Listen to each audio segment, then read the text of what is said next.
Good morning and good evening to each and everyone जो भी हमारी ये वीडियो देख रहा है। तो अभी तक हम अपने यूनिट डिफरेंशियल इक्वेशंस के 2 टॉपिक कवर कर चुके हैं। आज हम इस वीडियो में अपना third topic that is homogeneous equation शुरू करेंगे। टॉपिक का पूरा नाम है homogeneous equations of first order. तो शुरू करने से पहले अगर आपने चैनल को अभी तक सब्सक्राइब नहीं किया है तो इसको सब्सक्राइब कर लें और अपने दोस्तों के साथ शेयर कर लें। So let's start. तो होमोजीनियस इक्वेशंस पे आने से पहले मैं आपको थोड़ा बताना चाहूँगा कि होमोजीनियस फंक्शंस क्या होते हैं। तो बात करते हैं पहले होमोजीनियस फंक्शंस की। मैं यहाँ पे एक रिलेशन लिख रहा हूँ, f of t power n x comma t power n y is equals to t power n x f of x comma y. अगर कोई भी फंक्शन इस रिलेशन को सेटिस्फाई करता है तो हम बोलेंगे कि वो फंक्शन होमोजीनियस फंक्शन है। तो आपको एग्जांपल से समझाता हूँ, एग्जांपल से थोड़ा अच्छे से समझ आ जाएगा। तो let us take an example, a function f x comma y is equals to x plus y. अभी अगर हम रिलेशन की तरफ देखें तो f of t x comma t power n y is equals to, यहाँ पे क्या लिखूँगा मैं, एक्स को रिप्लेस करूँगा टी पावर एन एक्स से और वाई को रिप्लेस करूँगा टी पावर एन वाई से। अब दोनों टर्म्स में से मैं अगर टी पावर एन कॉमन ले लूँ तो यहाँ बचेगा एक्स प्लस वाई, और इस एक्स प्लस वाई को मैं लिख सकता हूँ t power n f of x comma y. तो अगर आप ध्यान से देखो हमारा ये रिलेशन इस इक्वेशन के लिए सेटिस्फाई कर रहा है, f of t power n x comma t power n y is equals to t power n f of x comma y. तो मैं बोल सकता हूँ कि हमारा ये फंक्शन एक होमोजीनियस फंक्शन है। होपफुली आपको समझ आ गया होगा होमोजीनियस फंक्शंस क्या होते हैं। तो अभी देखते हैं होमोजीनियस इक्वेशंस क्या होती हैं। First order differential homogeneous equations. तो dy upon dx is equals to f1 x comma y upon f2 x comma y. अगर कोई इक्वेशन इस फॉर्म की है जिसमें दोनों फंक्शंस f1 और f2 होमोजेनियस फंक्शंस हैं,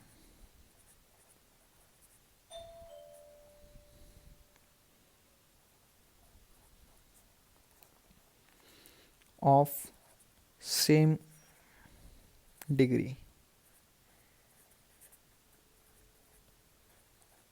ऑर्डर, तो इस इक्वेशन को मैं बोलूँगा होमोजीनियस इक्वेशन। तो इसको भी मैं आपको एग्जांपल से समझाता हूँ तो थोड़ा ज़्यादा अच्छे से समझ आएगा। और इन इक्वेशंस को सॉल्व करने के लिए हम एक सब्स्टिट्यूशन यूज़ करते हैं और वो सब्स्टिट्यूशन होती है y upon x is equals to v. This is a substitution that we use.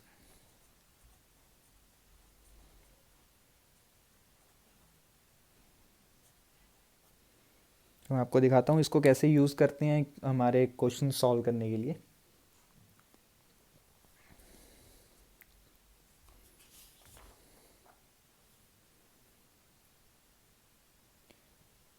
जैसे मैंने हमारा फंक्शन लिखा था dy upon d x is equals to f one x comma y upon f two x comma y. अब ये कोई function होगा, ये दूसरा फंक्शन होगा और दोनों में x की कुछ पावर होगी। अगर मैं ऊपर और नीचे दोनों में से x की पावर n कॉमन ले लेता हूँ तो ब्रैकेट में बचेगा f one x upon y divided by x power n f two y upon x. अब ये दोनों कट होंगे आपस में और इसको मैं लिख सकता हूँ f one y upon x upon F2 y upon x. अगर मुझे इन दोनों फंक्शंस को आपस में कंबाइन करना हो तो मैं इनको डायरेक्टली लिख सकता हूँ dy upon d x is equals to a function in terms of y upon x, right. तो अभी यहाँ पे हम अपनी सब्सटीट्यूशन यूज़ करेंगे। Put y upon x is equals to v, this implies y equals to v times x, and now differentiate both sides।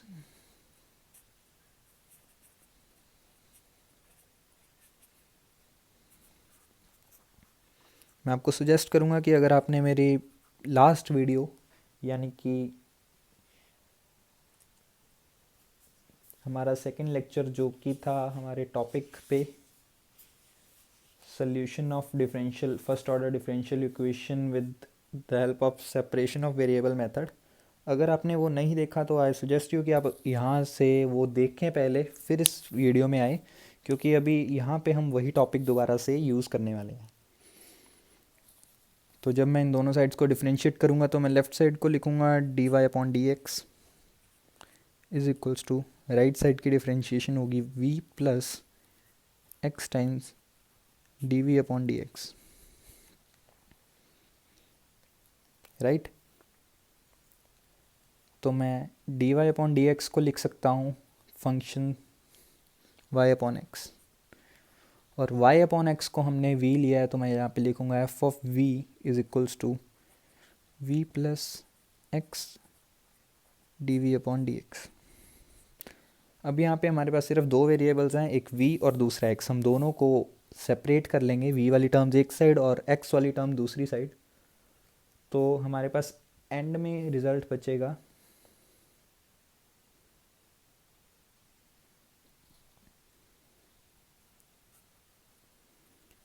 f of v minus v is equals to x d v upon d x,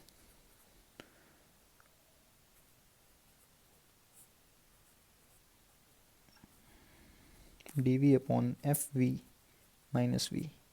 ये हमारे पास end result बचेगा। और जैसा कि हमने अपने last method में किया था, इसके बाद हम दोनों साइड को इंटीग्रेट करते थे हमारा आंसर लाने के लिए, तो हम यहाँ पे भी दोनों साइड्स को इंटीग्रेट कर देंगे और जो भी हमारा रिज़ल्ट आएगा वो हमारा सोल्यूशन होगा हमारी इस इक्वेशन का। तो थोड़ा बहुत कंसेप्ट आपको बताया। अभी जैसे हम क्वेश्चन करेंगे तो आपको और अच्छे से समझ आ जाएगा कि हमने ये v equals to y upon x क्यों रखा, उसके बाद इसकी डिफ्रेंशिएशन क्यों की, वो आपको क्वेश्चंस के थ्रू समझ आ जाएगा। तो चलिए क्वेश्चन शुरू करते हैं। तो हमारा पहला क्वेश्चन है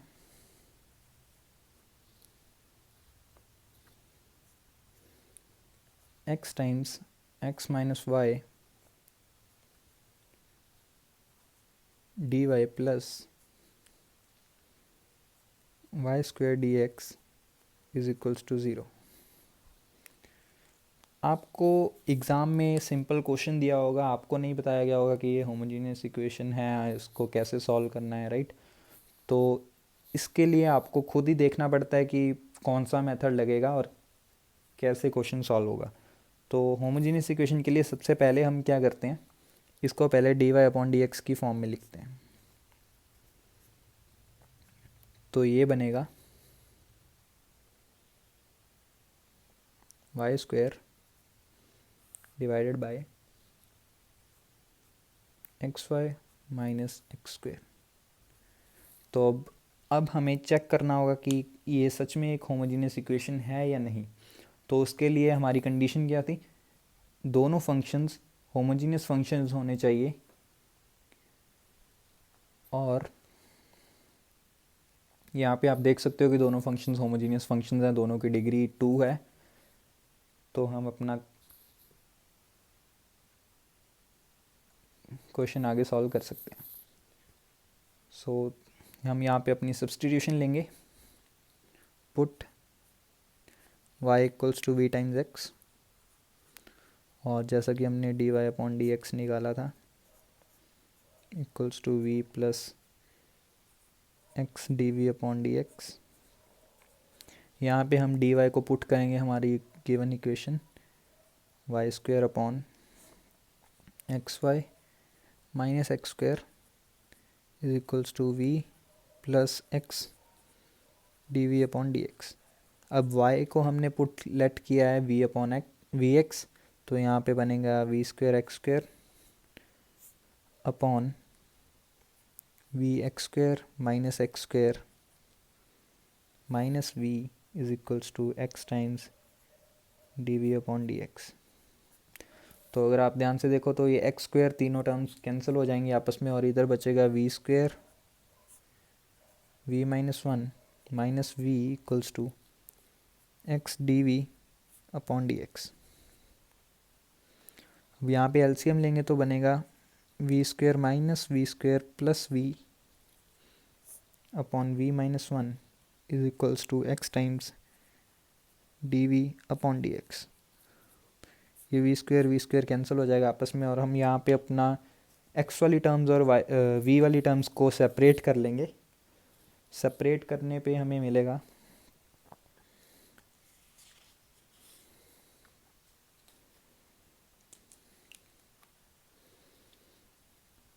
v minus one upon v times d v is equals to d x upon x.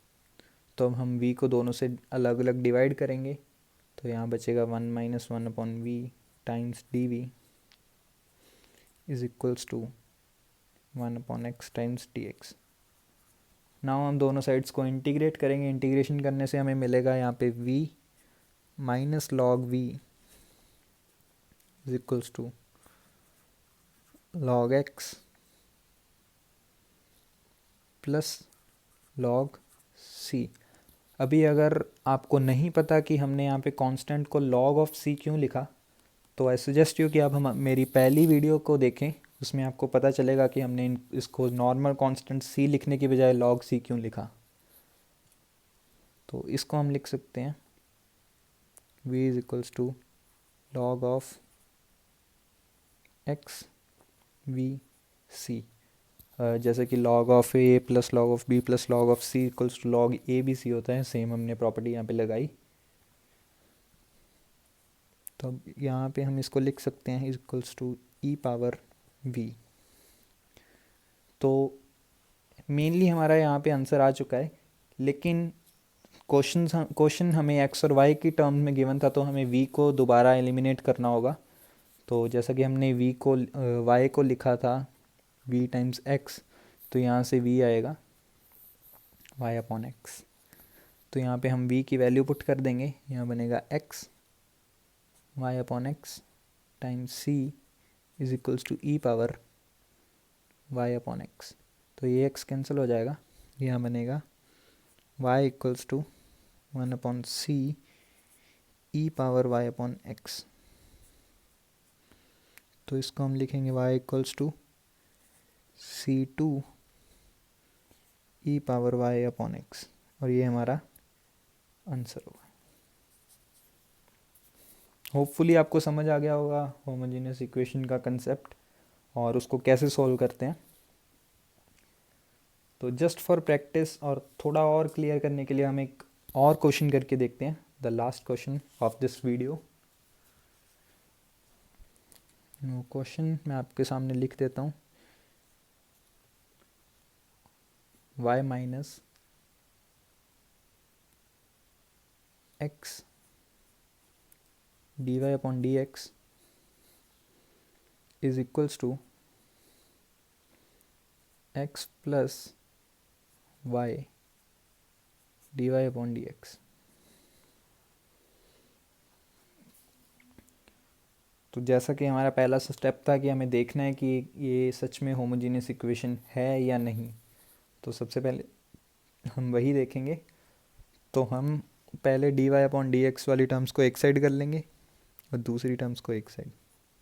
तो ये बनेगा y minus x is equals to d y upon d x, दोनों टर्म्स में से कॉमन लिया और ब्रैकेट में बचेगा x प्लस वाई। तो हम लिखेंगे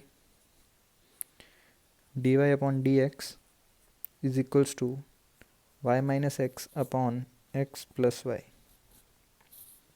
तो यहाँ पे आप देख सकते हो कि हमारी राइट हैंड साइड यानी कि ये दोनों फंक्शंस एक होमोजीनियस फंक्शंस हैं ऑफ सेम डिग्री और ऑर्डर। तो हम यहाँ पे सब्स्टिट्यूशन ले सकते हैं, put y equals to v x. Same दोनों साइड डिफ्रेंशिएशन करेंगे तो बनेगा dy upon d x is equals to v plus x time d v upon d x, और dy अपॉन डी एक्स को हम लिखेंगे x minus y upon x plus y, और y की जगह हम सब्सटीट्यूट करेंगे vx। तो ये बनेगा vx minus x upon x plus v x is equals to v plus x d v upon d x.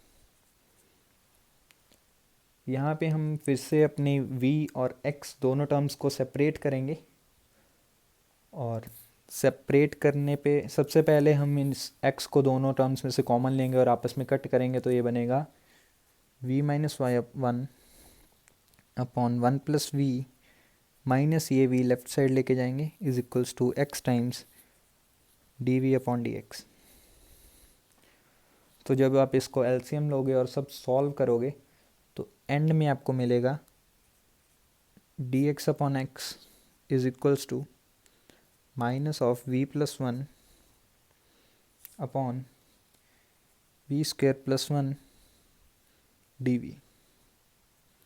तो आपको ये रिज़ल्ट मिल जाएगा दोनों को आपस में सेपरेट करने पे। सेपरेशन मैंने आपको नहीं दिखाया, अभी तक काफ़ी क्वेश्चंस हम कर चुके हैं इस रिलेटेड, तो आई होप कि इतना तो आप कर ही लोगे। तो अब इसके बाद हम करेंगे यहाँ से इंटीग्रेशन। इंटीग्रेशन करने पे हमें टर्म मिलेगी log of x is equals to, एक तो हमें इंटीग्रेशन करनी होगी इसकी v d v upon v square plus one की, और दूसरा होगा v square plus one d v, और इस पूरे के आगे एक माइनस। इसकी अभी हमें इंटीग्रेशन करनी है। तो ये माइनस को हम लेफ़्ट साइड ले जाते हैं, तो ये बनेगा log of x is equals to, इसकी इंटीग्रेशन होगी half log one plus v square plus इसकी इंटीग्रेशन होगी tan inverse v plus constant. अभी मैं आपको फिर से बोलना चाहूँगा कि अगर आपको इंटीग्रेशन नहीं आती तो ये टॉपिक आपके लिए काफ़ी मुश्किल हो सकता है। तो अगेन सजेस्ट यू कि आप पहले इंटीग्रेशन के फॉर्मूलाज वगैरह अच्छे से देख लें ताकि ये क्वेश्चंस करने में आपको ज़्यादा दिक्कत ना आए। तो अब इसको थोड़ा सॉल्व कर सकते हैं हम। v को एलिमिनेट करेंगे इसमें से, और ये बन जाएगा half log one plus y square upon x square plus tan inverse y upon x plus log x minus c is equals to zero. और ये हमारा सल्यूशन हो जाएगा गिवन इक्वेशन का। होपफुली आपको कंसेप्ट अच्छा लगा होगा और समझ आया होगा अच्छे से। तो अभी आप अपने क्वेश्चंस कीजिए। अगर आपको कोई भी डाउट आता है, कुछ आपको पूछना है, तो आप मेरे कमेंट सेक्शन में अपना डाउट डाल सकते हैं और मैं आपको उसकी एक्सप्लेनेशन विद रिज़ल्ट क्या उसका सोल्यूशन आएगा वो आपको भेज दूंगा, प्रोवाइड कर दूंगा। So thank you for watching and do like and subscribe the channel.